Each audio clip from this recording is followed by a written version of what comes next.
You are now listening to the Someone's Favorite Productions podcast network.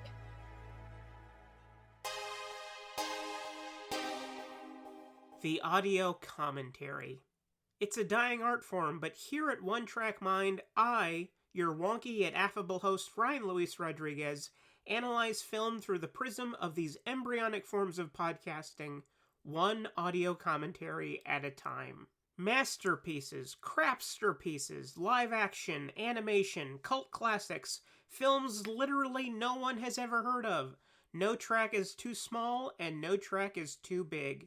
Join me and my guests from the entertainment world as we keep these features alive every other Tuesday. Hey, who else is going to discuss Bill and Ted's Bogus Journey one week and Citizen Kane the next? Us, that's who. Sure, you have to put up with my voice, but there's a certain give and take in this industry. That's One Track Mind, part of the Someone's Favorite Productions family and available wherever you get your podcasts.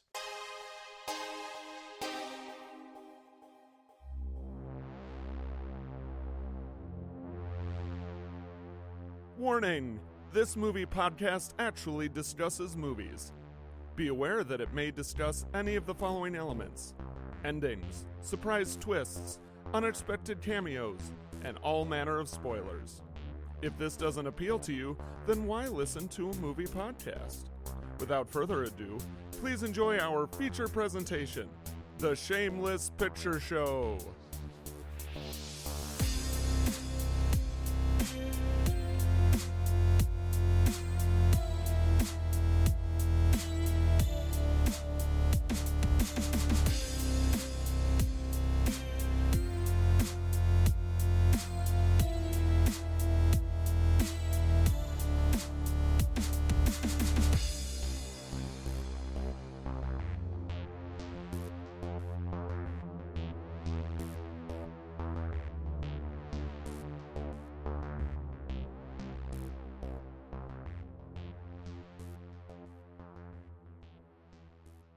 Hello and welcome to another episode of The Shameless Picture Show. I am your host, Michael Vyers, and today I'm joined by a truly special guest.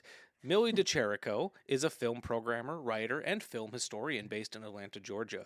She was the chief curator of TCM Underground, the late-night cult movie program on Turner Classic Movies that ran from 2006 to 2022. Her book, TCM Underground, 50 Must-See Films from the World of Classic Cult and Late Night Cinema, was released in October of 2022, and I own a copy actually signed by you. She is currently the co-host of the weekly film podcast, Dear Movies, I Love You, on the Exactly Right Network. Millie, how are you? I'm great. Thanks for having me, Michael. Of course. And like I said, I wasn't being facetious. I actually do have a signed copy by you. You did a event in Atlanta at the Plaza Theater. Mm-hmm. And my good buddy Greg Bishop works there, and I was like, I see you're doing a thing with Millie. Can you get me a copy of the book? Oh, yeah, I think I remember that actually. I remember signing your book. I love Greg. I'm glad that you guys are friends. That's so cool. We met each other actually in film school. He was my first producer. Before he was doing film programming, he used to make experimental films. And he produced my senior thesis film. We went to the Cannes Film Festival together and pretty much spent the entire time with Lloyd Kaufman. Oh my God, what a story. Can't even imagine. It was wild. Like I got to go to a premiere at Cannes. So I had to bring a tuxedo, and I was a poor college student. I did that trip on a budget. Hostel World was my best friend of just finding places to stay. And I had no money, and my exclusive carry-on was that tuxedo. Yeah, I mean I've never been to Cannes before, but the formal aspects of it always intimidated me because I'm like, oh God, I'm going to be in like the south of France and having to look really chic for this world famous film festival. So I commend you for having a tuxedo. So it's because Greg pulled some strings and he's like, I can get you into into a premiere. I don't know what the movie was going to be. It's going to be whatever is available when we can do it. Just bring a tuxedo. I was teaching at a school at the time, teaching after school classes, and all the teachers got together and helped me raise money to get a tuxedo because I had so What? little money. And we went to go see the premiere of a Takesha Miike film that I don't think ever got a U.S. release. So I feel that was kind of fun. But let me Wow. tell you, you don't have to worry about being too formal because the beach right next to like the main theater is a nudist beach. So it's like you see tuxedos and nudity right next to each other. It's very wild. Yes, it's a high-low thing, I suppose. Which is perfect. Yeah. It's perfect. Yeah. So you first came on my radar actually because of Brian Sauer. He had you on an episode of Pure Cinema Podcast. I want to say one of your first ones. I think it might have been Music in Film, something like that. Yeah, it might have been. And I just really liked your thoughts and opinions on film, and I also liked that you were at the time still programming for Turner Classic Movies Underground, which was formative for me. Turner Classic Movies in general was formative for me because my uncle, who got me really into film, would have it on all the time. Yeah. But when you're really young, sometimes those movies can feel a little stuffy. So when I first became aware of Turner Classic Movies Underground before you were programming, you know, I would see just some wild stuff on there. I'm like, okay, TCM can be hip. Yeah. So if you don't mind me asking, how did you get involved with that? Well, okay, so this I'm gonna have to remember because it was so long Or ago. you can I make mean, up it's a like, story. That's fun too. yeah, I know. I started at TCM in 2004. I think it was either 2003 or 2000, like late 2003 or early 2004. And you know, I was just out of undergrad, and I went to film school as well here in Atlanta.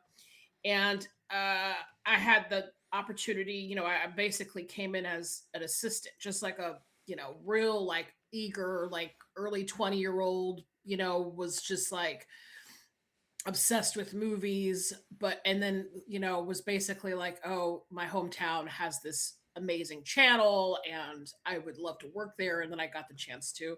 And not only that, but I had gotten into the programming department, which was like sort of my, you know, I don't know how to call it. It's like not a skill set, but it was like sort of my direction that I wanted to go into, because when I was in school, I was really more focused on kind of history and criticism and, you know, not so much like production. You know what I mean? Mm-hmm. And so I was just like, oh my God, I got to be in this programming department, which is basically the greatest job ever. You just like pick movies all day and think about movies and talk about movies. And I had done like radio programming. So this was just like a really good fit for me.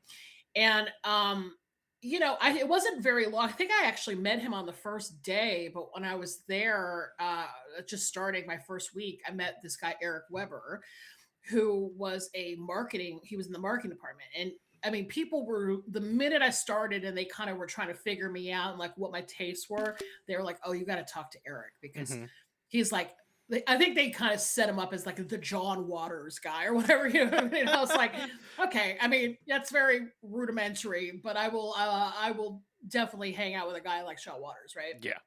And we just kind of became really fast friends. We had like a lot in common. He was really into like great exploitation movies and just like the stuff that I liked. And he had told me that he had pitched this idea for like a late night kind of, you know, cult movie show that, and he kind of explained it to me as if it was supposed to be like Night Flight or USA Up All Night or something like a horror hosty type of vibe. And I immediately connected with him on that because, you know, I grew up watching all that stuff, Night Flight, and especially USA Up All Night. And like, there was a Sandra Bernhardt show called Real Wild Cinema. And, you know, I grew up in the, you know, kind of 80s and 90s. So, you know, cable TV was, you know, my classroom and my babysitter and my everything. So, and so, yeah, I mean, and I told him straight up, I was like, I will work on it with you if you need any help. Because he was more of a marketing person, and Yeah. I had more of the, I guess, kind of the nuts and bolts information about being a programmer, like licensing and doing all the paperwork stuff. And so together we kind of, I don't know, sort of, he kind of pitched it more, and I was kind of like in the background being like, I will facilitate anything you need me. And then they just decided one day, they came by my office and they were like, oh yeah, TCM Underground's happening. So, um, congrats. And I was like, holy shit. I mean, I was, um, I had only been there for 2 years, and I was in my Yeah. early 20s, and I was like, oh my God, I get to like hang out and do a show. Um, That has to be and such a so, cool feeling. yeah. Yeah. No, it was like, I mean, I was kind of like, is this how like entertainment works? I don't think they really do this for, 25-year-olds. Well, funny Like, enough, my next question was going to be, how do you get in the film program? And apparently, you just start working at Turner Classic Movies. well, and I feel like I have to really thank my old boss, Charlie Tavish, who is still the head of programming at TCM. I think that, because when I started at TCM, I was his assistant. So I was Mhm. like running around, like making dubs and like sending out letters and, faxing and all this shit. And I think he was sort of the one that was like, maybe would you be interested in maybe like taking a day, just like one day of programming and like Yeah. coming up with a plan for it. And, TCM is really unique in that we don't play commercials. So it is truly like a 24-hour schedule of movies. And there's always a theme. Mhm. There's never really times where a movie kind of plays in isolation without any kind of context, which is a really fun way to work Yeah. because you're just like, you're not beholden to like, I don't know, like ratings and things like that necessarily. You're just like pure creativity. And I don't know, I think I like programmed a day of like World War II movies or something something like that. It was not even like anything that I was truly into necessarily. And he was like, "Yeah, this looks pretty good, and like you nailed all the parameters that you have to nail when you're a programmer, like all of the little caveats of making sure that you have a master for it, making sure there's a contract, whatever." And then he just kind of let me go from there. He just kept giving me more and more opportunities. And there was another woman in the department, Stephanie Thames, who's also still at TCM. She was kind of another person that really like got me in there and was really like giving me programming duties, and it just kind of snowballed from there. um, but I learned a lot about classic film actually when I was there, just from being that like early days programmer. Because when I was in film school, I mean, I was in film school in the 90s. So, of course, everything was like Tarantino, Kevin Smith, like, all of the kind of independents, Jim Jarmusch, Allison Anders. Um, and so I knew who classic film stars were, and I liked a lot of old films, of course.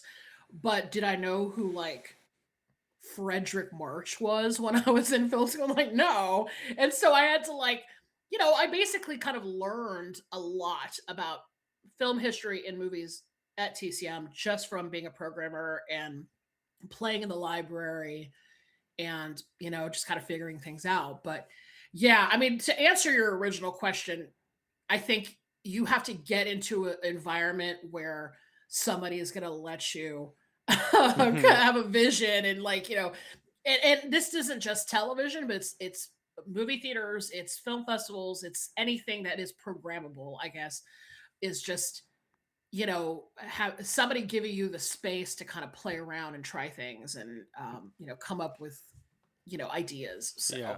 So So correct me if I'm wrong, because this will kind of feed into my next question about it. To my memory, I don't believe TCM Underground had hosts. Am I wrong, or is that correct? so the first season, it started, the first episode of it was, I think, the Friday before Halloween in like 2006. Hmm. And for the first season, we actually hired Rob Zombie to be the host of it. Okay, that's when I first saw it. So you were programming around that time then. Okay. Yes, yes, I was. I was there from the very Okay, beginning. so then yes, you Yeah. then you are responsible for a lot of my tastes. So thank Yeah. you. Well, gosh, thanks. It's a lot. Unfortunately for Eric, I mean, he there was a round of layoffs at the company like pretty much right after it started, and he was one of the layoffs, and it was devastating because this was like his name. I mean, he had come up with the name, he had come up with like the general treatment for what it was going to be. Like he wanted it to be, midnight or later on a Friday, and like the kind of like vibe of it, Mhm. So after he got laid off, I was kind of alone in it, and it was weird because everybody was just kind of like, well, you just keep programming, just keep doing stuff. And I'm like, okay, like I'll just keep it going.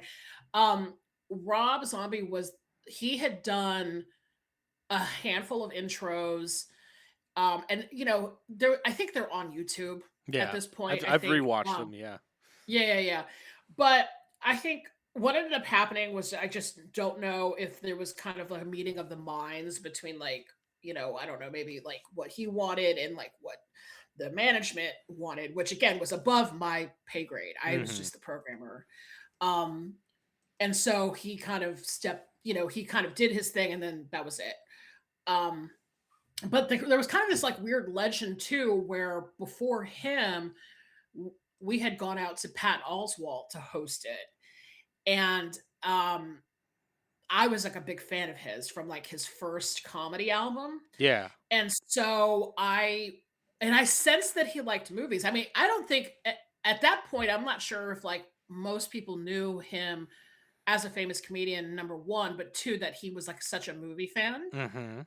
But I don't know why I was like listening to his first comedy album and I heard him like talk about the man from Laramie, and I was like, okay, how It's does kind this of a guy, deep pull. You like, have to kind of he like seems like one movies. of us, Yes. like, but I was like, oh, we should get him to host. It would be great. And then that ended up not working out either, which was a shame because that was like he was my kind of first choice. And not to say that Rob didn't do a good job or anything, but it's like, I don't know. I just kind of felt like he was kind of like a perfect fit. And that's why Patton wrote the intro for the book.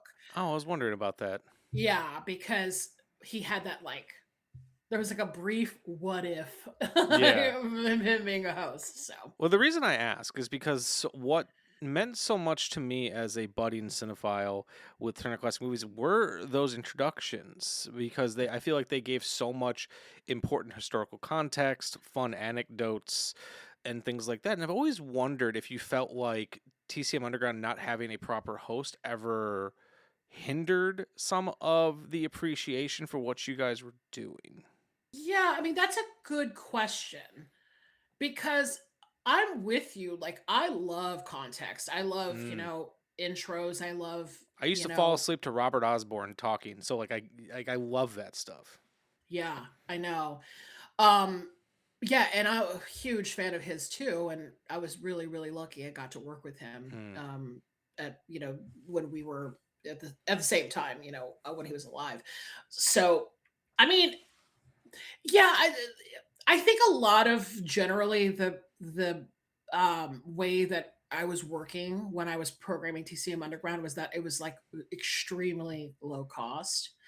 Um and it was kind of like do the best that you can with nothing basically.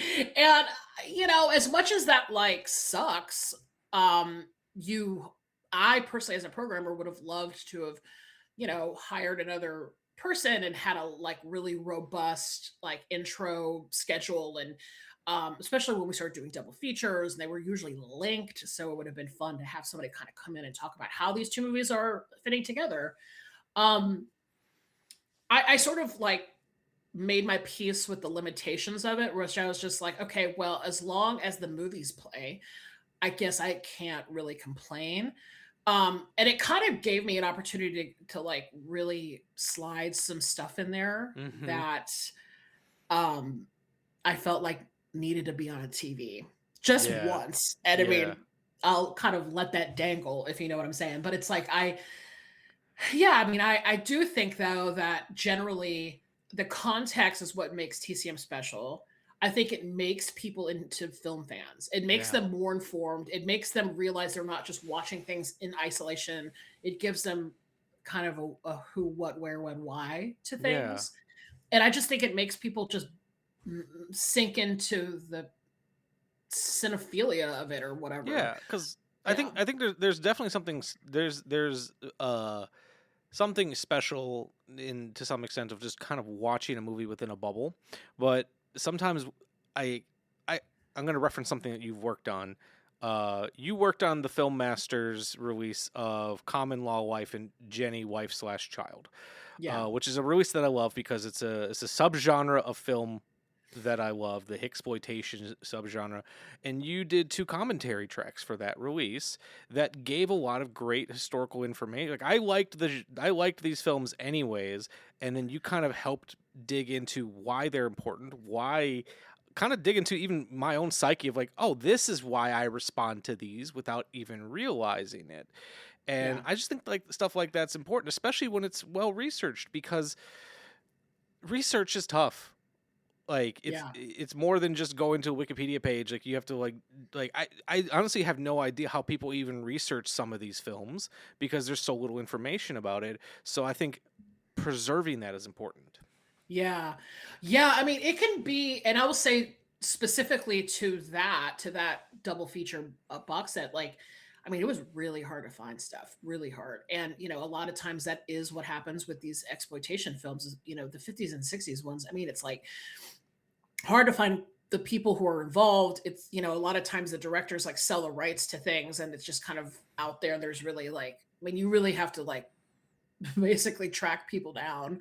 Uh, in hope that they're alive to maybe talk. And that is even hard too, because it can just, you know, you're on a time crunch when you're Yeah. putting out commentaries and Yeah. articles and Because like everything. no one's written a book about most of these people, so you can't like go to your local library and find books usually. Yeah. And I mean, I will say there's a lot of people too, especially in that era, whom were in these movies, not maybe they were just like local actors or bit players. They had no, you know, they weren't Hollywood people necessarily, and they were just kind of like, well, I just did a movie, I don't know, and now I'm a dad and a grandpa, and I don't really think about that movie that I ever did, you know. Mm-hmm. So it's, yeah, it's kind of hard to, you know, find the info, but it's yeah, I mean, it is like, again, to your original point, I feel like the context and the stories is super interesting to me, and yeah, I mean, I am two ways about it. I mean, I definitely thought that I would have loved to have had a host for Underground, period. Like it just Mm-hmm. would have been really good. But, you know, I kind of made do with what I Yeah. had, and, you know, Yeah. So yeah. before we move on to Clueless, I do want to bring up Dear Movies I Love You. It's I've been listening to it right around when you started it. I used to listen to your old show as well, but I really Yeah. like the rapport between you and your co-host on it. Kind of talk to me about where did the idea for Dear Movies I Love You come from? Besides the fact that you love movies. Yeah. Well, so I did a podcast, a film podcast for the same network prior to Dear Movies I Love You, and it was called I Saw What You Did. Yeah. And it was, you know, I was doing the show with my good friend Daniel Henderson, who's a writer. And you know, we did that show for 5 years, and it was, you know, a double feature podcast. So every episode had a theme, and we did extensive research. I mean, at least I did. I wrote everything that I ever said on that podcast, and I looked up everything and tried to be as, you know, comprehensive as I could about all of the movies. And it was just like, you know, it was we had a lot of good response to it, and we had a lot of people who really liked it. They liked the fact that Danielle and I were kind of women of color, and we were kind of, you know, looking at film through that lens. I think that was appreciated a lot by the people who loved the show. And you know, eventually our contract ended, and Danielle was just like not interested in like being on being on a podcast and didn't want to be like forward facing. She kind of wanted to just like retreat off of social media, which I totally get. And I was I like, get girl, it. yes. Yeah. Like it is rough out there. It's hard to do that when you're advertising a podcast. I know. It's really tough. And, but I wanted to keep going, and I wanted, I just, love talking about movies, and I felt like, let's maybe create something different. And so, I pitched this, podcast, Dear Movies, I Love You. And I brought on the producer of our old podcast, Casey O'Brien, who, he did a lot of film podcasts for like Maximum Fun. So he did Switchblade Sisters and I've listened to that one. Alonzo Duralde's podcast. Oh, I love one of his Alonzo. I podcasts. love Alonzo. I just had him on too. Yeah. He's fantastic. But so he had like film podcast chops. He was also in film school. He's a filmmaker, so he felt like kind of an easy grab in that way. And I knew that, he was really good on microphone. And so, we started, and I think the vibe for me was, I kind of was like, I think it's because I'm always like, I think it's because I'm a woman and I'm always looking at the landscape of, not just like film fans, but also like film podcasting as sort of like, I'm always like trying to like knock the door down type of thing, because it's a lot very male dominated, as you probably know. Yeah, I wasn't gonna say it, but it's like, which is it is what it is, as they say. And I'm always like trying to make a contribution that's like trying to like do a little something like extra. And I told Casey, I was like, what's funny is I think we should make this show like a teeny bopper magazine or something about like we should like make it about like film fandom and like I grew up in like the 90s zine culture, so I was always like obsessed with like zines and sort of like teen magazines, but also like people's like little craft projects of things that they liked. And I was like, let's just kind of create more of a, I don't know, kind of like an audio zine, I guess is kind of how we pitched it, where we have like different segments, and it's kind of like we're talking about one movie and we're kind of just like going hard on it, and then we can kind of play around with like different games and different sections. So that's kind of how it works. It's a little bit, because I Saw What You Did is a lot more like, I don't want to say academic, but it's definitely more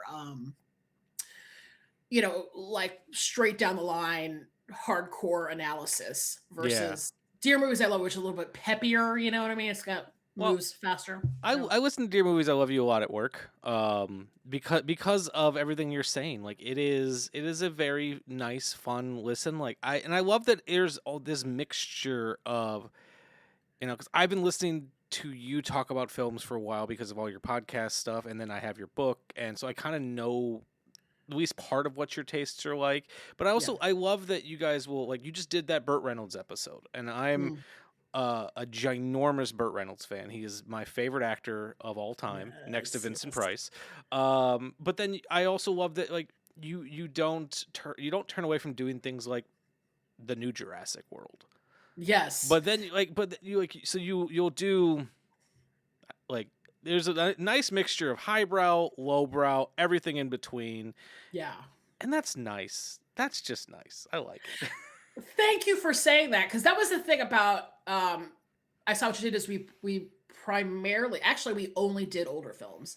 And so now we're doing, like in Dear Movies I Love You, we talk about newer films all the time. I mean, we just did an episode about No Other Choice, the Park Chan-wook movie.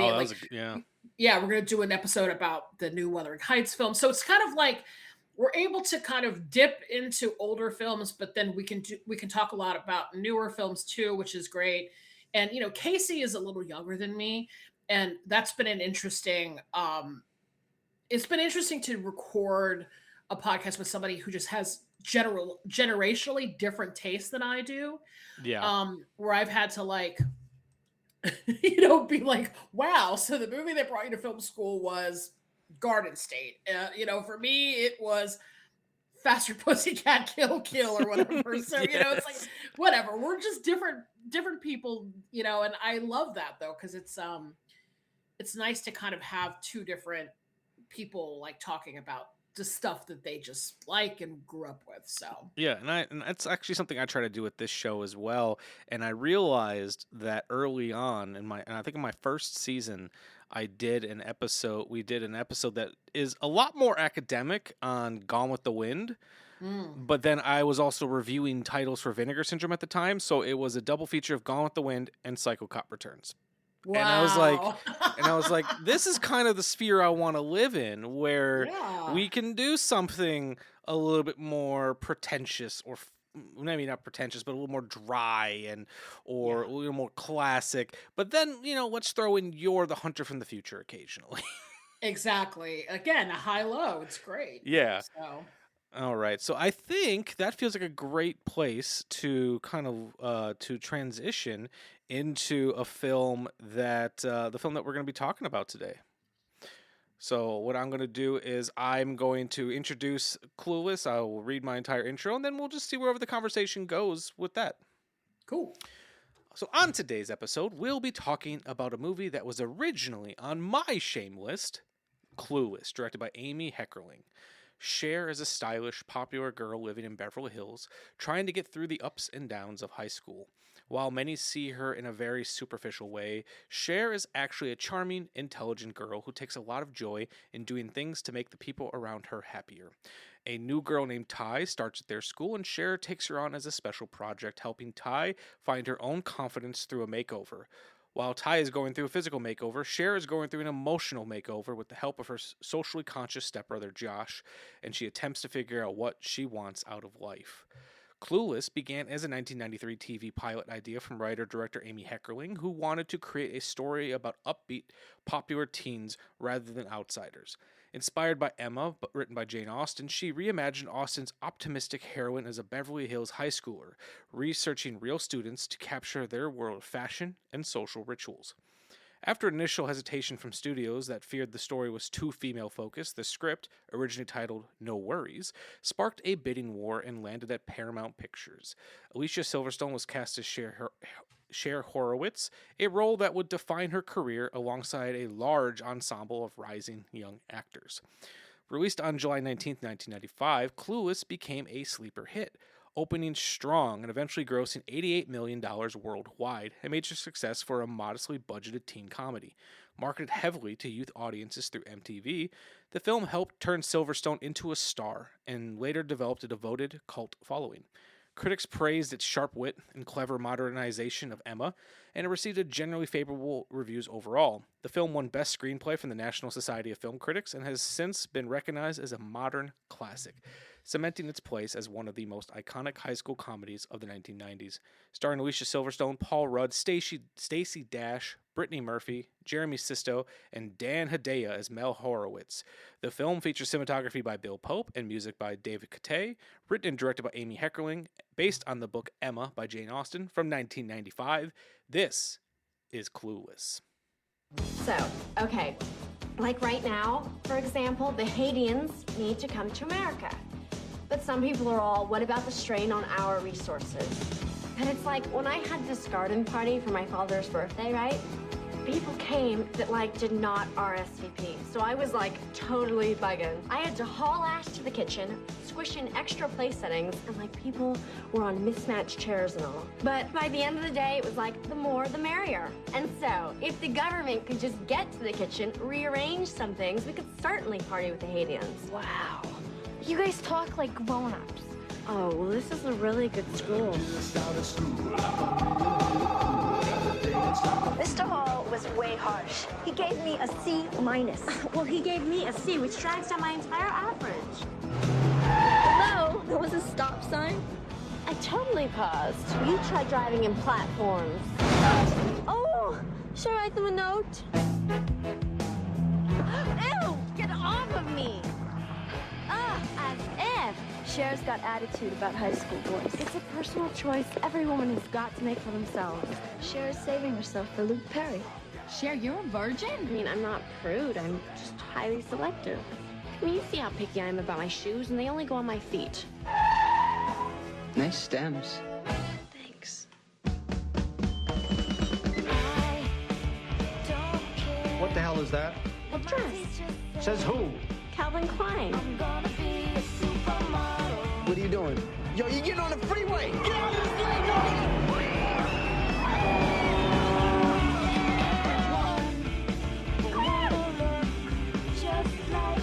You go, girl. Are you okay? I'm fine.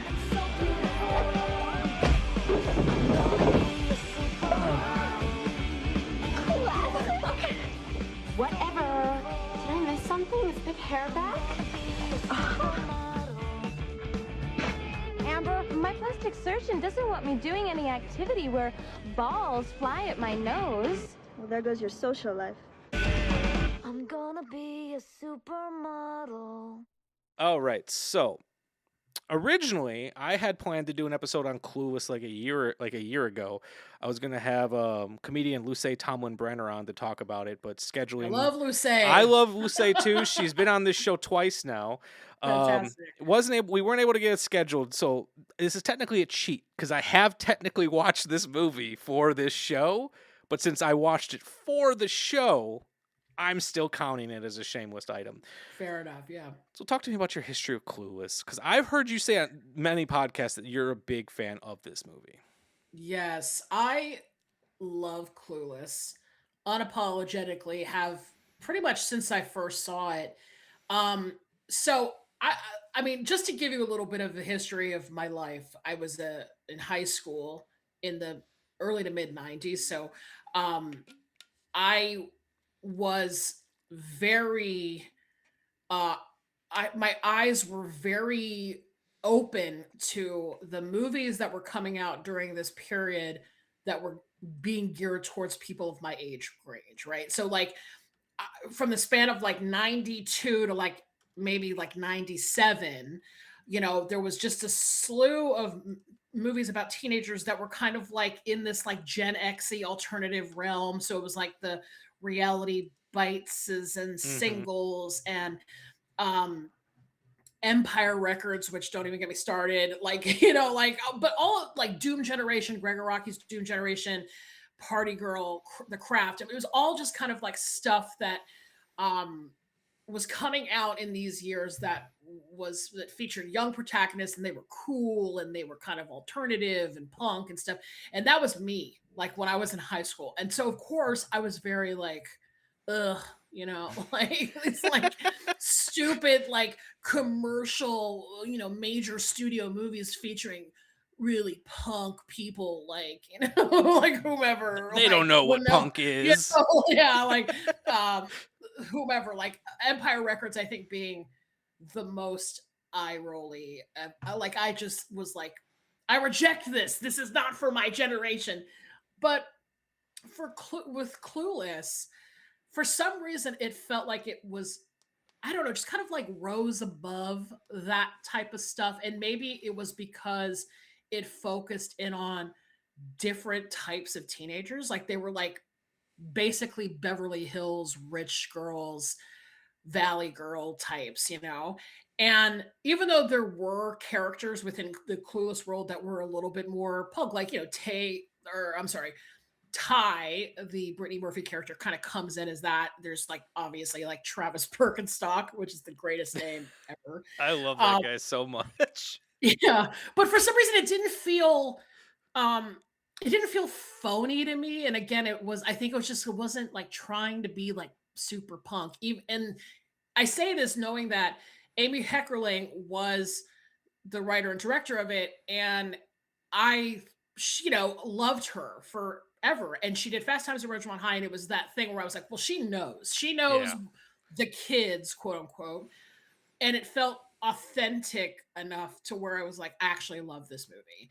I think since then, I can't even tell you how many times I've seen it. I see it every time it's on TV. It's so quotable. It's everybody I know loves Clueless. So, I think there's this, as a matter of fact, quality about Clueless.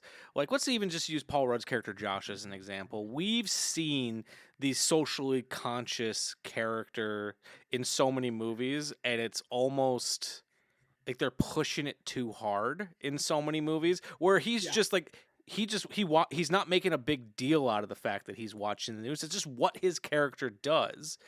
Because he's a young person in college, but for a movie that, and I say this in a complimentary way, that is as overwritten as Clueless in terms of its dialogue, it doesn't cling to too many overt stereotypes.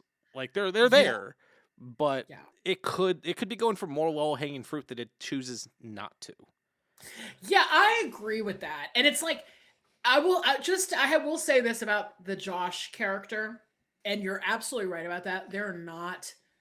It's not cartoonish. Yes. It feels very like lived in, that he's this like, kind of like hippie adjacent, like politically active. Yeah, we don't see him wearing a beret or anything like that, or having his pants tucked into his boots like so many of these militant characters are, because he's not.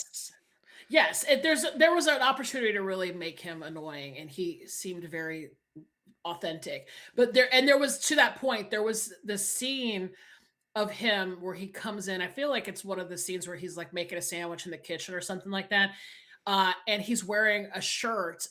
It's from this really famous Atlanta rock club called 688 that was around in the 80s, basically. And it was like the place where every like alternative punk, like new wave band played. And it blew my mind that he wore that shirt in that scene. And I was like, oh, Josh is a real one. He's wearing a 688 shirt. Like, where the hell did he get that? So immediately I clocked Josh and was like, okay. And he's my favorite character. Yeah. I love him. But then you even have characters who in other movies would be handled very different. Like Jeremy Sisto's character Elton. Yes. Could have very easily been like the boyfriend character in Valley Girl. Yes. And I feel like there's a little bit more depth to the way his character is written, where he's not just playing a one-note character. And they could have very easily made him just kind of into a creep, but they also didn't do that. Like, he's not the most likable character, but he feels like he's got layers. Yeah.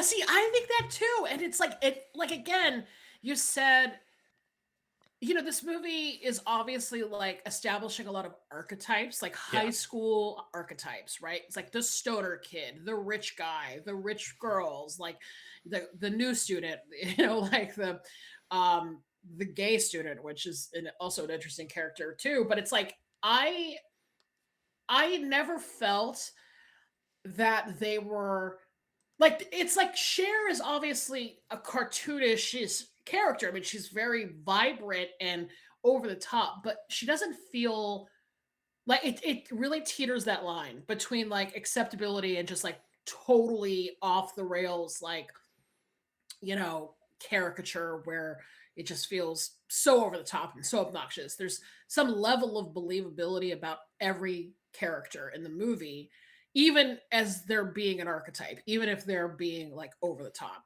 And I don't know, I think it must be some like magical sauce. Maybe like these actors that are in these roles are doing a really good job, because I'm saying like Travis Birkenstock. Yeah. So you just love saying his name.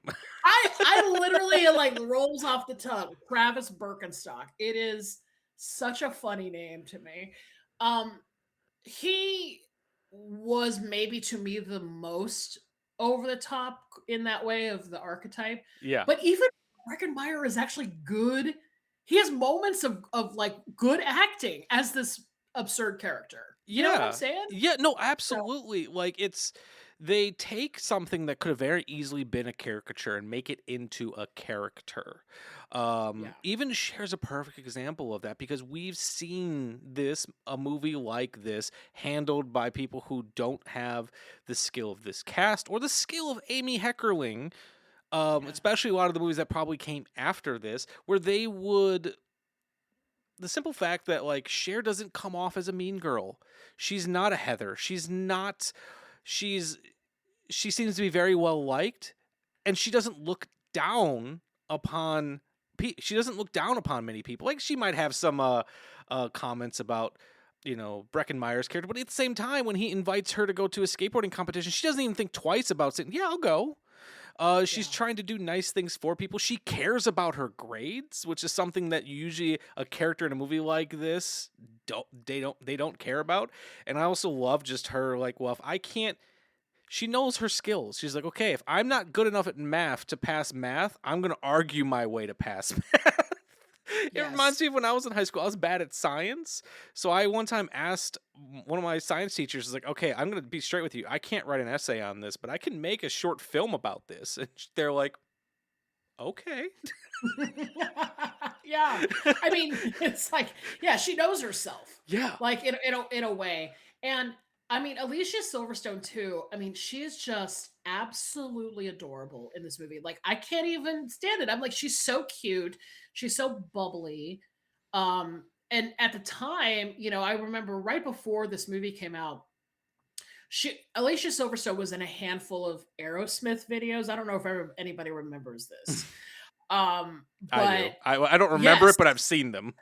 Yes. And like, I was again obsessed with TV, watched MTV constantly. And there was this like whole early to mid 90s run of like Aerosmith revival. Like they just kind of put out albums and they were like really, I mean, I think that's why they were on the Armageddon soundtrack and stuff. They were like back and they were making videos and they were touring and all this stuff. And I just remember there was like maybe a trio. It was definitely 2 or 3 videos where Alicia Silverstone was the star. And there was a video called Crying where she was like, I think Steven Dorff is also in that video. That's so wild. I know, where she plays like this bad girl and she was kind of like a sexy bad girl. And I, had maybe seen that video. I mean, it was on every day after school for like years. And I just internalized her as being the like Aerosmith girl who was kind of like sexy, but like fun or whatever. And then Clueless comes out and she is just like this, innocent, like sweetheart in her, like her high fashion, taking care of her dad. And I was like, oh, she's adorable. Well, even her going from the crush to Clueless, like, yeah, she did some stuff in between there, but like the crush is her big. That was her first film, to my knowledge. Yeah. And what year was that? It was The Crush? 1993. Yeah. And I only know that off the top of my head because whenever I watched Clueless again last night, and I went over to a friend's house, and whenever we're doing a movie night, if I know the movie ahead of time, I make a trailer reel of movies to show before it, and I showed the trailer for The Crush. So I just knew that off the top of my head. But so it's like going from The Crush to Clueless and just the 180 of those characters, and then with those music videos, and like, and she does both of those, and granted, this is the craft, this is acting. She neither role feels false. So it's like, oh no, this you can effectively portray this person, and it doesn't feel weird. It doesn't feel like you're playing against type. Yeah. And I think that The Crush and the Aerosmith stuff was sort of like, that was like certainly, I think the culture's introduction to Alicia Silverstone. Oh yeah. And then she's in that zone and then moves seamlessly to Clueless being like a completely different type of girl. And I just, I mean, I think she's so talented for being able to do both those things. Like we keep talking about high-low, right? Yeah. It's like, get your girl can do both, I suppose. But she was like, to me, she is the heart of Clueless. I mean, she's so cute and fun, and really is like kind of the tempo of the movie relies on her being sweet to her friends and her family, and because there's a lot of vapidness going around, obviously, because we're focusing on Beverly Hills people. So it's like she's like, obviously the protagonist in that way. So yeah. And one thing I wanted to ask, and I only thought about this because I had a conversation about this last night when we were watching the movie. So because you had referenced the character of Christian, short period love interest by Cher. And me and my friend of mine had a conversation about this because I wasn't a high schooler when this movie came out. Okay. There's the moment where Cher and Christian are laying on the bed together and they're watching Tony Curtis movies.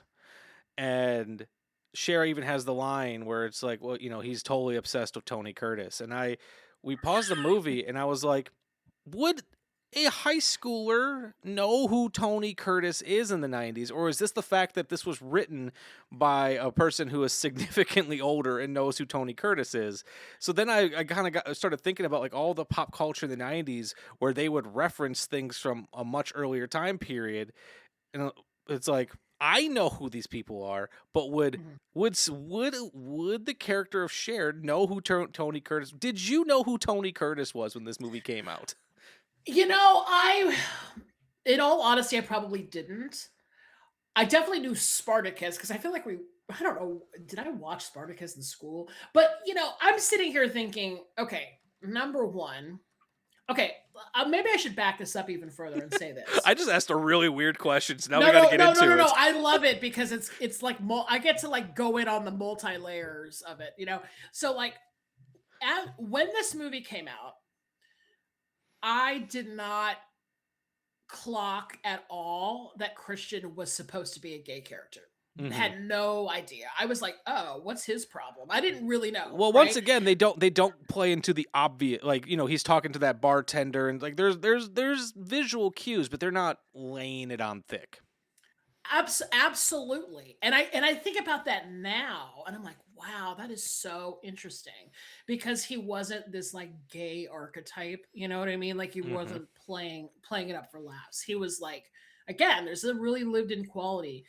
But then I started thinking about it. If I think about it now, I'm like, oh, okay, here's a kid who grew up rich in LA, in Hollywood, and he's obsessed with old movies, which, a lot of gay men of my generation are obsessed with old movies. They just are. And then, I'm sitting here thinking, and he's LA adjacent or Hollywood adjacent. Okay, that tracks that he would maybe be 16 and know who Tony Curtis is. Maybe. Especially if he's really into like Klaus Olenberg and stuff. I mean, he's like really Yes. he's really cultured. And I'm like, okay, well, he's a rich guy. So maybe he's that. And he's also, LA adjacent. So it makes a little bit more sense. But I'll tell you at the time, I had no idea. Like, I was like, who is this character who seems to be like completely out of time? Even though at the time that this movie came out, there were guys who were trying to dress like him because it was sort of it was right before Swingers came out. I was going to ask about that. Yeah. Cause like it has that Swingers, that Vince Vaughn Swingers quality. Yeah. Yeah. I mean, the Mighty Mighty Bosstones, the ska band are in the movie. I'm like, okay, it's a ska kid. It's like a old, I'm a ska kid, so I feel that. Yeah. Listen, me too. So we're in good company, but I was like, oh, here's a guy that's, got a pompadour and he's wearing like vintage clothing. I was like, that's like every, guy from, college age in the 90s that wanted to look like, they were part of the Rat Pack or whatever. So, but it's like, but considering like this movie being so, bright and poppy and well loved by so many people, the idea that they snuck a character like Christian into this movie like that is so deeply interesting to me. Yeah, it's subversive and it's also non-judgmental. Yeah, like totally. And if there is any judgment, it comes from so this might be a deeper conversation. I think there's a difference between having a character who is sexist or homophobic versus the movie having a sexist and homophobic viewpoint. So when Murray, for example, pretty much breaks it to Dion and Cher that Christian's gay, even though he's not even that mean about it, like he kind of makes comments about it. So it's like, okay, he may not be cool with it, but it never feels like the movie is chastising Christian. Because, like, I watch a lot of old movies. You're going to get some culturally insensitive stuff. Mhm. And, you know, a character making comments about someone's sexuality doesn't necessarily mean the film is homophobic. Right. Like, because you also can't have all of your characters be exactly this. I don't know. It's a hard line to walk, but this movie Yeah. does it so effectively. But once again, Amy Heckerling, that's her shit. Like, you Yeah. watch Fast Times, and it never feels like it's judging any of those characters ever, Yes. no matter what Yes. their actions are. Yes. And again, that also being an LA movie or a Valley movie, like it like I feel like, and this is, listen, I prior to living in LA, I didn't know the nuance of LA, right? Obviously. And then I lived there for 5 years. And then I was like, okay, a lot of these movies that I've ever seen about LA are coming together. Like, I'm like, now this all makes sense. I feel like a teenager that grows up in LA, you know, is definitely like just more aware of culture and perhaps diversity and perhaps just growing up in a rich environment filled with like lots of different types of people, the business, the everything. And it's California just generally. Yeah. Versus my high school in like suburban Georgia, you know what I mean? Like, which was like wouldn't been able to even process any of these people. I feel like Murray, it's interesting because he's like, he does sort of describe Christian to the two of them in the car as like in front of Dorothy, which is, you know, again, is probably, you know, these are like, It was an obscure reference even for this movie. yeah, exactly. But I actually think it doesn't come from, maybe this is like reading too much into his character and giving him a little bit more grace, but Murray seems to me like just a high school dumbass. Like, he's just a kid who like doesn't have the finesse to necessarily like explain this to them in any other way but this like, you know, kind of onslaught of like, you know, really tired, you know, homophobic stuff. Yeah. I don't necessarily think that Murray the character is even homophobic. I just no, think he's not just at like, all. yo, this is this guy, like, what are you guys, dumb, or what are you bitches blind, is what he says. I'm like, okay. But you know, in that way where it's like Every this line is he's got like is in his cool. own dumb high school Yeah. boy way is describing it. You Yeah, know? And yeah. And it's like, you know, as someone who was a dumb high school boy, I get it. I'm sure, you know, before I became a lot more open to the world, I'm sure I said something stupid like that, even when it didn't bother me. Like, it never bothered me, but like, I just like, well, this is how people talk. So like, yeah, like I said, even from his character, which is not even that bad, there's not really any judgment. It's more so like, how did you guys not pick up on this? I know, it's like he clocked it before them, which is so funny. And again, is like another layer that interests me in the sense that, yeah, I mean, this has these, like, this movie has so many moments of subversion, like you said, that it's like, you know, kind of amazing in that way where you're just like, oh, here's this movie that everybody endlessly quotes and it's like everybody's like favorite movie of all time. And, you know, it like changed, you know, pop culture history for so many reasons. And then yet there's like these little moments where things are like very interesting and kind of like not what they seem. And I love that. And I totally think it's an Amy Heckerling thing. I think it's just good filmmaking, good script, you know. Yeah. It's awesome. And one thing I noticed both times I've watched this movie has a really interesting structure. And I don't know if that's the Jane Austen of it all. I've never read Emma, so I don't know I'm familiar with the story, but I've not read the book. So I don't know if that's a product of following the plot line of that book. But there's not a traditional 3-act structure in this movie. Like, the fact that Ty is not even introduced until the 45-minute mark of this movie is pretty astounding. That first 40 minutes is just laying down the groundwork of character. And then like Cher doesn't even meet Christian until probably close to the hour mark of an hour and a half movie.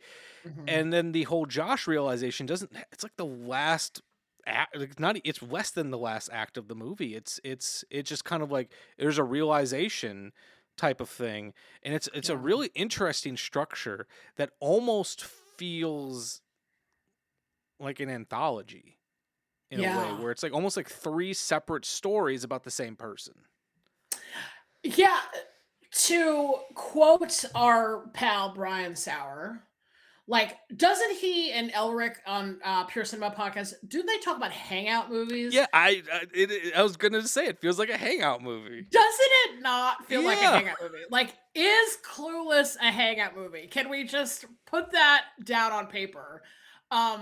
Because it really does feel that way. It feels like, and in that Fast Times kind of way, where you've introduced a lot of characters, a lot of archetypes, and they're just kind of swirling in this like environment.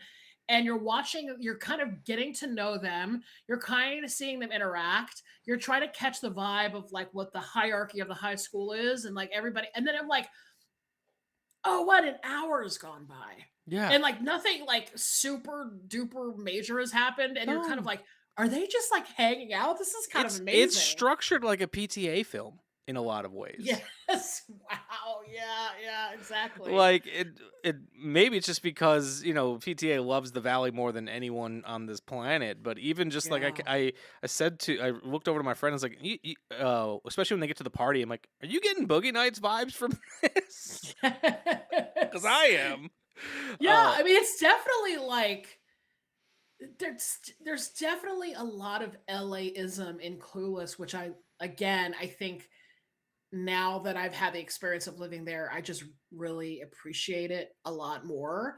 I mean, like the Circus Liquors sign, but then also like she's talking about how she's like missing her dress from Fred Siegel, which is this like, it was this like legendary clothing store on Melrose, which was like down the street from where I lived. And like, just, it packs in all these like different LA things. And I think that's maybe why it feels very PTA. Yeah. But that party scene, oh my God, just incredible. It's also a stealth Christmas movie. Yes, that's so true. Like, I first noticed that in the scene before that, where I was like, is someone wearing a Santa hat in the background? Because, like, Christmas, I've never been to LA, but Christmas in LA is weird as fuck. Yeah. So it's like, at first I was like, is that a Santa hat? And then when they got to the party, and I was like, oh, it must be Christmas. Yeah. And I think that somebody steals the like blow mold, the Christmas blow mold, and puts it in the car with them when they leave the party. And like, yeah, I mean, quite honestly, that party is just, I mean, it's maybe my favorite sequence in the entire movie. So that's fair. So one thing I do need to touch on. So like, I didn't grow up with Clueless. I didn't see it until last year. And a big part of that was young, pretentious film school Michael just thought this movie is probably going to be, beneath it, that old chestnut. Pretty much how you felt about most mainstream punk cinema when you were younger. Yes. And I was so pleasantly surprised by much of it, but I still have very mixed feelings about the Cher and Josh relationship. And so back when I was in film school, a big writing influence for me was the work of John Hughes. And I was talking to a friend of mine who would tell me it's like, it's perfectly cool to be inspired by the work of John Hughes, but you also need to be aware of the problematic elements of John Hughes. And I think that's a very fair assessment. There is a problematic element with the Josh and Cher thing, not only the age gap, but then the fact that they have spent their entire life viewing each other as siblings. Whether they harp on it being step siblings, but still they had that familial connection to each other. So that adds an element to it. And what's been really strange to me is when I look up things about this movie, there are definitely a lot of people who are working extra hard to try to talk themselves out of saying that there's nothing wrong with this. And I was like, you can enjoy this movie, absolutely, but we can't not pretend like there's not something wrong with this. Yes, I hear you. And to try to convince yourself, like I was watching a 40-minute video essay where there was a whole section where she's like, well, nothing about this is problematic. I'm like, nothing? So Like, I wanted to have a discussion with, like, was this something that people talked about back in the 90s? Because it could be a product of its time, and Right. I try to not judge a movie that came out in a previous decade by 2026 standards, Right. but I feel like at any decade there's it's like I said, the age gap is one thing. It's not that far off, but it is still a concern. But then, like I said, it has kind of the Woody Allen dating his daughter vibe to it. It's 'cause, Sure. so I just wanted to kind of talk about that a little bit because I Yeah. love Josh. I love the character of Paul Rudd, and I think they have amazing chemistry together. Yeah. Well, okay, so let's unpack this a little bit because there's so many levels. This movie is secretly the deepest movie of all time. I think that's what we're establishing. Yeah. We It's can just go a on record with that. Rich text. Yes. To me, my issue with the Josh and Cher thing is more that I just don't find it believable that they would actually be in love with each other. I think It comes out of nowhere. It comes out of nowhere to the point where I remember when I first saw this movie, I was like, "Oh wait, they're into each other? That doesn't make any fucking Did sense we miss to me." a I was scene? like, and then they were like, "Oh, here's a handy flashback sequence of all of them like having their like meet cute moments or whatever." And I was just like, "But I still don't believe that that's No, it's a lot of Josh eating Cheetos. yeah." And it's like when she's just like, "I am completely, utterly in love with Josh." I'm like, are you really? I was like, I didn't sense that at all. To be honest, Cher, I didn't sense that you were in love with him. I also wondered the first time I watched it until I saw where we were at in the movie. Is like, is this going to be kind of like a tie thing where first she's into Elton, and then, well, no, actually, first she's into, what's his name? You love saying it. Oh, Travis Birkenstock. First she's into Travis Birkenstock, then she's into Elton, then she's into Josh. And I was like, is this going to kind of be the same thing where you're young, you're naive, you don't understand the feelings that you've got inside of you. And I feel like if it would have maybe come up in the middle of the film, you could have played that off. But like they treated it like, oh no, this is who she's meant to be with. When dating was not even really in her purview. In that, even when she was trying to get with Christian, it wasn't that important of an element in her life. Yeah, I think obviously from like a 2026 viewing for me, I would have loved it if she just would have was alone and like just worked on herself and not have to like go down the fairy tale romance aspect of it. But I guess that's what happens when it's based off of prior text and it's a teen movie and you got to get it made and you got to have money for it, right? You need the big romance. But it's like, I truly didn't think that they were connected enough to where I'm like, oh, they're in love at the end of the movie. Two, to the age gap thing. Now, I'm trying to be careful about this because this obviously is, she's a high school kid and he's in I think college. she just turned 17 by the end of the film. Yeah. I mean, the thing is that I remember being 17 and I would have loved to have had a college age boyfriend. I would have loved to have like had an older boyfriend at that time. But that's what you think about when you're that age. Yeah. I was there. And I certainly, I mean, to be completely honest with you, it's like, oh, if I was 17 and I saw a guy like Josh reading like Camus and into wearing like his 688 shirt, I would have completely been in love with him. I would have just been like, oh my god, he's like the sensitive beatnik poet of my dreams. I wanted him to be my boyfriend. Fair. Regardless of like whatever how the age. I probably would have fell in love with him too. Damn. I know. It's like a reader. That's simply now a reader is attractive. But yeah, I mean, I do think it's strange. There's obviously that component to it that makes it a little problematic. And then like the whole thing with the they try to talk about it as if, well, he's sort of my stepbrother, but not really because you haven't been married to his mom in 5 years. And I'm like, no. Like, that's still a little too close for comfort for me. Like this, like, you were connected at some point for family. I just feel like that's off limits. I don't care if there's no blood relation, but like you are technically my stepbrother, and I don't know. Yeah. Like, not happening, really. Yeah, I And think she I even says just ex-stepbrother at one point, and I was like, "What? You're still... He no, was your stepbrother." no. Yeah. There's just like it's off the table. Like, Yeah. sorry, it's like your parents are together. It's off the table.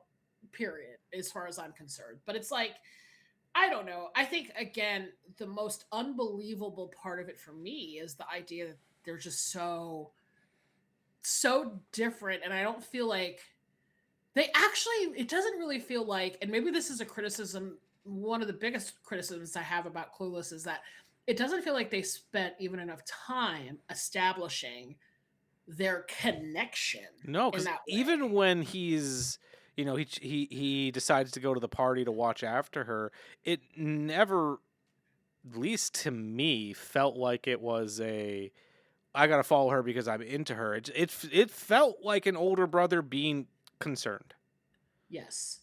Yes, it did not feel like romance. Yeah, or at least And then maybe like an older friend who's like, I gotta go watch after them. I don't know what they're up to. Like, it never felt, like you said, never felt like romance. Yes, ever. And then it just hits you over the head with the idea that they will be romantic, and you're like, holy shit. Okay, like that's weird. And that's I thought that in 95, and I think that now. Okay, and I was wondering that too, if that was ever something that people talked about in 1995 when it came to this movie.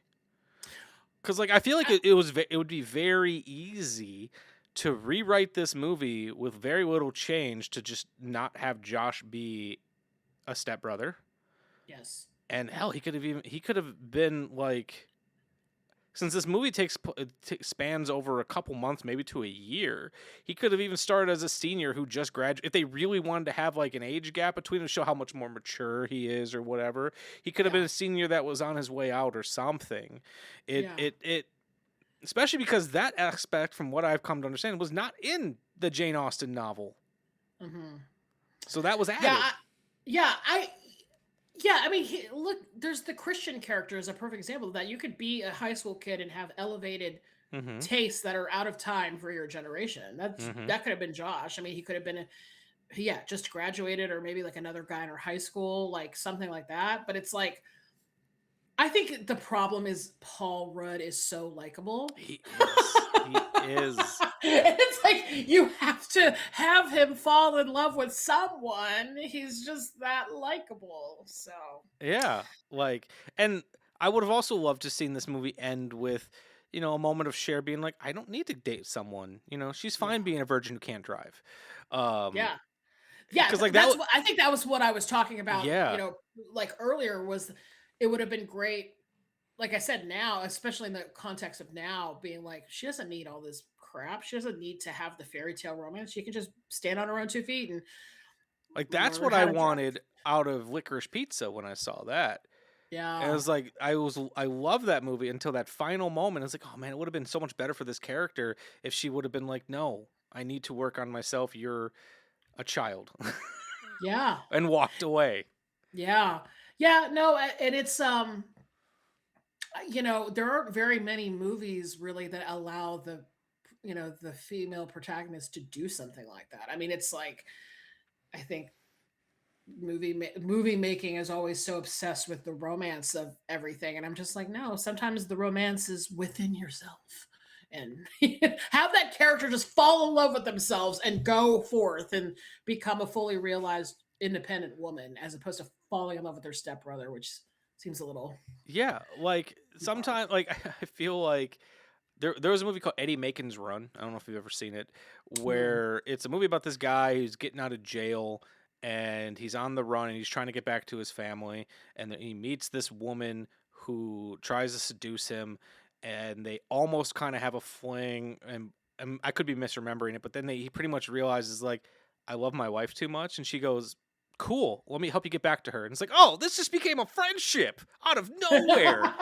Why don't more movies do that? Where it'd be like, two people kiss and be like, no, this doesn't work. Let's just be friends. Yeah. We need more fuck yeah friendship movies. I know. I like the public wants it. In fact, I feel like that's a good example because I mean, I don't know. I could be remembering those details wrong, but that's how I remember it, and that's how I'm gonna rewrite the narrative to fit into. Yeah, and they're just like, and then she's basically fast forward 30 years, and she's like hanging out with them on vacation. She's got her own guy now, and they're going on couples vacations together, and everybody's buddies. It's like, come on. Well, now I'm wondering, like, does 2026 need a Clueless 2? More Clueless? Even more Clueless? Oh, don't evoke that. They will do it, and you know it. Hollywood will do it so badly, and you know that they will. I know, but Paul Rudd still is dreamy, and Alicia Silverstone still is dreamy. That's right. It would work. It would, it wouldn't work, but it might. Yeah. It could be watchable. Do you think that they're together? Like, do you think like if you think about it in that way, do you think that they got married? And I feel like they're not. I feel like they're done. No, I feel like they maybe got a couple months. Let's say a year. That doesn't even feel realistic, but let's just say at most a year. And I have a feeling that Josh probably got annoyed that Cher doesn't care enough about things that are going on in the world because Cher's still in high school and just wants to do high school things. And Josh cares too much about things that he can't control. And, but I also have a feeling that he's also not doing anything. He likes to talk about doing things, but doesn't actually do anything. I feel like he's that guy. And it wouldn't last. Yeah, I feel like Josh becomes a Bernie bro, and then wasn't ready for that. Cher is, I don't know, maybe a Real Housewife or something. Cher is probably that girl that's gonna sneak into your DMs and tell you about some new products that she's selling. Like she's gonna be like the pyramid scheme girl, but really good at it. She's gonna TikTok influencer. Yeah, she would have been driving the Mary Kay like pink car if that was still a thing now. Yeah, that's so funny. I have a feeling that Ty and Travis probably were on and off for a long time, have a kid together but aren't together. Yeah, of course. They're like co-parenting maybe.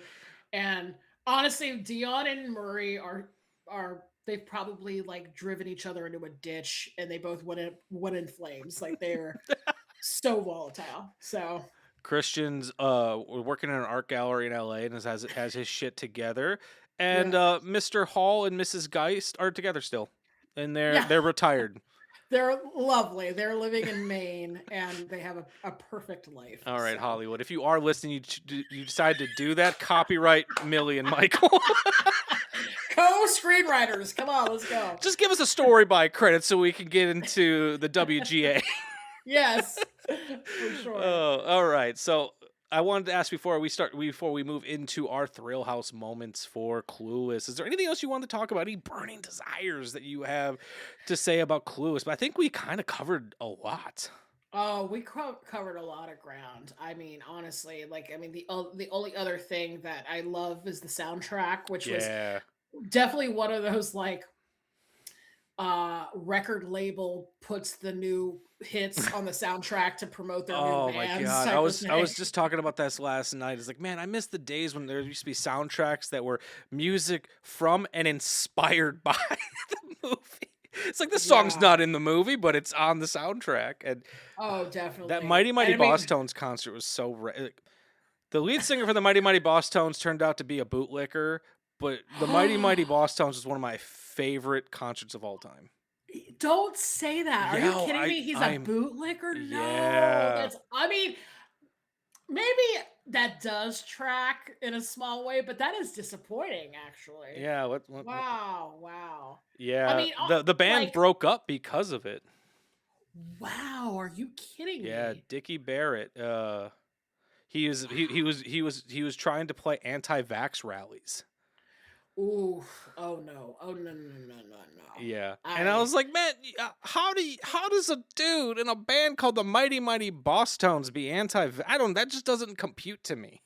I know they were like, I had seen them in the 90s and I thought they were really fun and obviously just had like the whole like suits and everything was so fun. I just love So that's that they pay a guy to dance. I know. They were like a mixed race band. They had like tons of like cool dudes, and I'm like, oh, that's disappointing actually. And like But as a big ska fan, he had one of the coolest voices in ska because he's Yeah. really channeling that hardcore punk energy. yeah, for sure. Because like, sure. I like Real Big Fish, but sometimes like it's like I want a little bit more edge to it, and Dickie Barrett had that. Not quite like a less than Jake edge. You like they're still hovering in the Yeah. ska world. They have horns and stuff, right? Like, Yeah. You know, Yeah. they're a little their mix is a little, you know, they take the horns down in the mix a little bit more, and the guitar's a little up, and like Yeah. I just feel like the Mighty Mighty Boss Tones had that figured out. It was Wow. symbiosis. Wow. God. I'm sorry to like blow your mind here and break your heart. No, it's important. It's important, but it's like it happens so frequently now where you think about any person that you liked in your childhood and you're like, oh yeah, did you know that they're like the complete racist? You're like, oh great. That I know, it's sucks. like, you know, like or like someone passes away and you feel bad about it, and then there's always someone who's like, well, you know. Yeah. It's like I was like, oh, can you just let me mourn for like 35 minutes? Just let me 2 have seconds. my 35 minutes. Yeah. I also want to give a little shout out to Jeremy Sisto's entire outfits, all of his outfits in this movie. He had some of the best sweaters. Oh, the best. And he's tall. And the fact that he had a cardigan that looked like it went down to his knees, like, where did you find this? At the Giant store? Listen, Elton is a creep, sex pest, Yes. whatever. However, if we strip that away from him, he might be my other favorite character in this movie because he's so. I was gonna say the same thing. It's like I don't like liking this character, but then there's also part of me that's like, well, you know, he's a sex pest, but he's not the most sex pesty sex pest.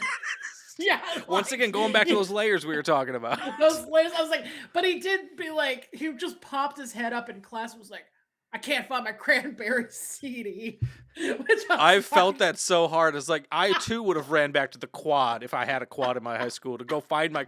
I can't let someone else take my cranberry CD. I mean, listen, we might be talking about like special moments in the film that really like stuck out to me, and he might be involved. So I'm just warning you. Oh, same. Like, oh my gosh, there was and then like, because like when I first watched this movie, I'm thinking about narrative conventions of every other teen movie that I've seen, because I also have a real fondness for coming of age movies. So like, yeah. So I was like, well, I originally clocked it as like, well, Elton's gonna be the dude that Cher's going after, and she has literally no interest in him. Yes. And I was like, oh, that's refreshing, because like he is the dude. You know, that he's the guy. I know. He says to her like, you and I make sense, and I'm like, you actually do, because you're both rich and you grew up in privilege, and you know this is how dynasties are born. He's also got some like strong Christian Slater energy in this movie. Yeah, absolutely. But I don't think he's ballsy enough to strap a bomb to his chest, though. No, he seems a little bit cognizant of his father's power and doesn't want to disappoint his dad, his rich dad. Yeah. So, yeah, Elton. What a interesting dude. And then, well, actually, before we get to the Thrill House moment, just because I don't think we've talked nearly enough about the adults in this film. There's not many of them. I love Dan Hedaya as her dad. He's the right amount of. I'm trying to think of the right word. He cares, but he's not like, don't come near he's not fully don't come near my daughter type of guy. He's aware that Cher's gonna go out, she's gonna have a good time, and he trusts her. Yeah. Completely. Yeah. I was like, I actually thought this in 95. I was like, he's definitely working on the OJ trial. Are we all in sync with that? Like he's hit the big case that he's working on is the OJ trial. I think we should. Yeah, that's kind of what I assume as well. I was like, that's canon, right? We're establishing that. He is. I've never made a list of my favorite movie dads, but he'd probably be up there along with the dad in Valley Girl. Oh gosh, Frederick Forrest. Yeah. Is that the dad in Valley? Yes. Oh, I love him. Yeah. Dan Hedaya is just an incredible dude, like the actor, and Dan Hedaya. Like I just watched. Have you ever seen that movie Night of the Juggler? Yes, he before? was in that movie. I just saw it for the Oh, first time. Me too. It is to me. Twins. It was my favorite discovery of last year because I Mine went to too. a screening of it here in Atlanta, and I know there's like that new print or whatever that's going around, and I was like, "This is a incredible film," and I am so shamed that I had never seen it prior because I had heard of it, obviously, but I'd never seen it until last year. And A his friend of mine, real character quick, ignited I need to mention a friend of mine suggested it to me only because the line he's like, there's a moment in the beginning where James Brolin goes, "Keep the change, I'm rich." He's like, Yeah. you got to see it because of this. Anyways, continue about Dan Hedaya. Yeah, I love that James Brolin at the beginning of the movie is like bringing his daughter like 4 hot dogs for her Best birthday. dad ever. Yeah, incredible father for that. I was such a I want a hot dog birthday cake, by the way. Me too. But yeah, Dan Hedaya in Night of the Juggler is such a fucking freak. He's so funny and weird, and like he's like completely ridiculous. I mean, like just But a psycho. scary. Like he's a total psycho. Yeah. And I was like, holy shit. And every time I see Dan Hedaya, when you see him in like the Coen Brothers stuff or whatever, you're just like, what an incredible actor. So I love that he's playing the like stressed out dad, that Cher's like doting on, which is I know. adorable, Like, so. go and watch Night of the Juggler and then watch Addams Family right after. And he's essentially playing the same character. He's got the same manic energy in both films. Great. Yeah, that's a good double feature, actually. But then, like, I love that Wallace Shawn is in this movie, and Yeah. I love Wallace Shawn. Having grown up with the Toy Story movies, especially, like that was my original, like, where I first heard that iconic voice. And then Twink Kaplan, who plays Toby Geist, the female teacher, which what a great name, Twink Kaplan. Incredible. They're so good together in this movie, and they don't get a lot of they don't get a whole lot to do, but the amount of stuff that they get is just perfect. Yeah. Well, I'll say to Wallace Shawn, I don't know if did you see that article? It might have been in the New Yorker or the New York Times recently about the name of the article. It was about Wallace Shawn, and they're like, is it possible to be a world famous actor and an avant-garde artist at the same time? And it's like, it is if you're Wallace Shawn. And I was like, that is incredible. Like, who wouldn't want that for themselves? That's the greatest headline of all time. Right? Wow. Like, he's like iconic for being in movies like this, and like, obviously like Princess Bride and, all these things, but he's also like a playwright, and he makes like weird art. And, he's like, yeah, it is like the greatest career. I'm so happy for him that he gets to have that for himself.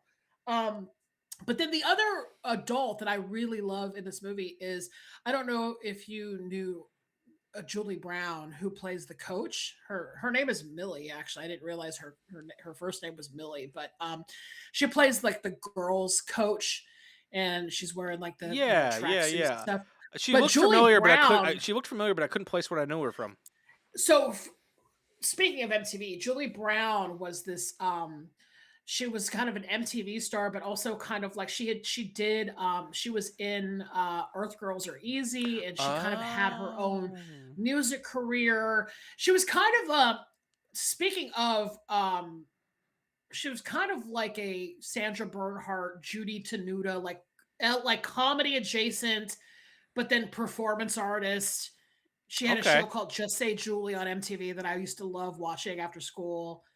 And she was just kind of this like, caricature of like, I don't know, like a redheaded, like, I guess maybe floozy is the good word at this point, but it's like, she played this like kind of like crazy LA adjacent lady. That was her character in like her work. But then, in this movie, she plays against type. She plays this like kind of like gruff, like possibly gay girls school coach, and I love it. It was so good to see her like that. So anyway. Well, no, I love because I was not familiar with her, but I love that. Yeah. All right. So as is customary on this show, because I'm a pop culture obsessed person, we do a segment on here called called the Thrill House Moment, which is a reference to a Simpsons episode. Thrill House Moment has kind of changed its definition a little bit over the years, but it used to be what is the moment that kind of knocked your hair back and like walked you into the movie, but it could even just be a favorite scene, just anything that you want to highlight from Clueless. Well, I think I alluded to it earlier, but I think my Millhouse moment is definitely that party in the valley. Oh, that party is very good. There are so many hilarious things going on in that sequence that I can't stand it. It's like got my favorite throwaway lines ever. One of which is when they enter the party for the first time, they're all kind of like walking through the door, and they're immediately like in the groove. Like it's like Cher and Dion and Murray and everybody they was the party with. The minute that Murray goes into the house, it's like he starts like dancing, and then you can hear him say, "Oh yeah, this shit is whack." I'm like, he immediately walked to the party and said it's whack. It's like a whack party, which cracks me up every single time I see it. I have to rewind it. It cracks me up. And then, of course, later, there's the iconic head shaving scene. Which is so funny because I'm so used to Donald Faison not having hair. And it's like, well, we haven't seen him without a hat in this entire movie. Did he even have hair in this movie? I know it was hard. It was hard to remember, but then of course, Dion is like, "Oh my God, what are you doing? We have pictures coming up. I'm calling your mother." But then like the whole thing that Donald Faison is so fucking funny in this movie, and he's just basically like, "Cause I'm keeping it real. Cause I'm keeping it real. Cause I'm keeping it real." And then his friend that's like shaving his head, he's like, "Look at him. He looks good." And then his friend goes, "As will you." Like, that shit makes me laugh so much. There's so many little there's so many like little moments. Oh, the littlest best moment for me is Elton during the part where, because they're all like dancing to the Coolio song "Rollin' with the Homies," which is every time that Brittany Murphy just says it, like with the homies, it kills me every time. It's like, so that is exactly what I'm talking about. So basically she gets hit over the head with a Birkenstock or flip-flop or whatever. She gets knocked out. Elton rescues her, and he is like trying to see if she's coherent. And then he does the thing where he's like rolling with the homies. And I'm like, that cracks me up. I feel like that's a really iconic throwaway line in this movie, but like nobody expected to care that Elton sang "Rollin' with the Homies" in his like very sensual, like vibey way. And then of course Brittany Murphy repeats the line, and then she's deemed conscious enough to continue partying. But it's like that little moment of them singing "Rollin' with the Homies" is so 90s to me. And like I was just watching, it was like each one of these characters thinks they are so fucking cool sitting there listening to this song. And I was like, you're all lame. Every one of you. I was like, I was there, and I can promise you, my friends and I did not sit around a kitchen singing "Rollin' with the Homies." Like, that did not happen to me. And no. Maybe for shame, but I'm just saying. Oh, that party just kills me. So mine definitely is the introduction of Brittany Murphy in this movie. She just comes in with chaotic energy. The entire conversation in gym class where she needs some herbal relief, and Dion's like, "Well, we have tea in the lunchroom, and we can get you, and we've got Coke." And she goes, "You guys can get like." It's just that entire like, it's like it really. Brittany Murphy walks into this movie feeling like she just walked off of the Fast Times set into this film. And she's trying to catch up. And like the thing I miss about Brittany Murphy is Brittany Murphy, who is a very attractive woman, had no problem looking unattractive or weird or dorky in a film because the character came first for her. Yeah. Yeah, I R.I.P. Queen for sure. And like to me, she's so in this movie. The whole movie rests upon her transformation into, she was, I guess, this like alternative punk kid who did coke and smoked weed, and then turn into like one of the rich bitch characters that are around her in her school, like Amber, aka Ambular, and like all this stuff. And like it's so funny because that was very subtle. Like when she went from her old self to her new self, the transition was super subtle. But then after she became one of the rich girls, it was like, has she never been a rich girl? Like she's always been this way. Like I don't even remember what she was like before. She's so good at being like a priss that I was like, oh my god, like what an actress. Yeah, her it felt very intuitive the way that character changed. Yeah, even when she just was like, "You're a virgin who can't drive," I was like, "Damn!" And that she accent, really got it. Yeah, and that accent she's rocking through this entire movie. Oh man, she's so good. Oh. So yeah, so like I guess I was obviously enjoying the movie before that, but it was like I popped for Brittany Murphy. It's like I didn't know she was in this movie because I wasn't paying attention during the credits. Yeah. And just that entire pretty much her like onward. I'm like, okay, I'm wherever this movie wants to take me, I'm invested. I'm ready to go. I'm there. Oh god, that's so good. All right. Well, Millie, I really appreciate you hanging out with me and talking about a lot of things, but, Clueless being the big one. And for anyone who wants to keep up with what you're doing, where can our friends at home find you? So I do the podcast Dear Movies I Love You. It's on the Exactly Right network, which you can find pretty much on all streaming or podcast platforms. I am probably, God, I don't know. I'm probably most active on Instagram. Same. I'm just at Millie De Chirico. I'm also on Letterboxd under Millie, or M De Chirico, I think is my Letterboxd handle. I log everything. We actually have a segment on the podcast where we talk about our Letterboxd watch list. So like I know, I love that section. Yeah, we're active on Letterboxd. And that's really it. I mean, I am occasionally hosting things in and around Atlanta. I do a little bit of writing still. But yeah, it's pretty much all either on Letterboxd or Instagram. So. And I was going to ask, are you working on anything currently you want to talk about, or you can talk about? Yeah, I'm actually programming. I'm working for a couple of different channels. One is a channel that is on Roku called Pam Greer's Soulflix. So I'm programming that. That's probably the most TCM Undergroundy thing that I do. Is like it's very close to that, and it's free. It's free if you have Roku. Is it only on Roku? Yeah, I think it's on Amazon, Roku. It's Plex. It might be in a couple of other things, but it's like, I'll have to see if I can find it on my Apple TV somewhere. Yeah, it's basically like inspired kind of by like grindhouse cinema. Like Pam Grier, the actress, is she hosts like all of the does intro, or does like the interstitials, the bumps, and it's a lot of fun movies, like a lot of TCM Underground type of stuff. So I program that channel. And yeah, and then I'm just around, maybe doing a couple of like film events in Atlanta in the spring. So. Well, perfect. Well, if you ever find yourself up in beautiful Milwaukee, Wisconsin, let me know and I'll buy you a coffee.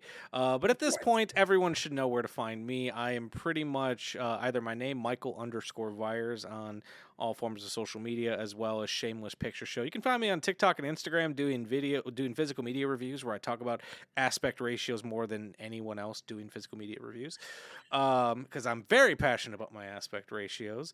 You can find me on Letterboxd at Vyers102008. And thanks for listening, and make sure you come back. Shame time, shame place, Shameless Picture Show. The Shameless Picture Show is a proud member of Someone's Favorite Productions podcast network. The show is recorded in Milwaukee, Wisconsin, and is hosted and produced by Michael Vyers. The show was created by Nicholas Richards and Michael Vyers, and the show is edited by Austin Proctor of the Frightmares podcast. Amanda Vyers is the show's graphic designer and a big help behind the scenes. Our theme music was written specifically for us by Austin Proctor, with narration by yours truly, Nick Richards. The end credit music you're currently enjoying was generously provided to us by the band 10 Speed. An extra special thank you to all of our Patreon supporters and our generous sponsors. We are on Apple Podcasts, Spotify, Amazon Music, Audible, and iHeartRadio. For more information, be sure to check out someonesfavoriteproductions.com. That was it.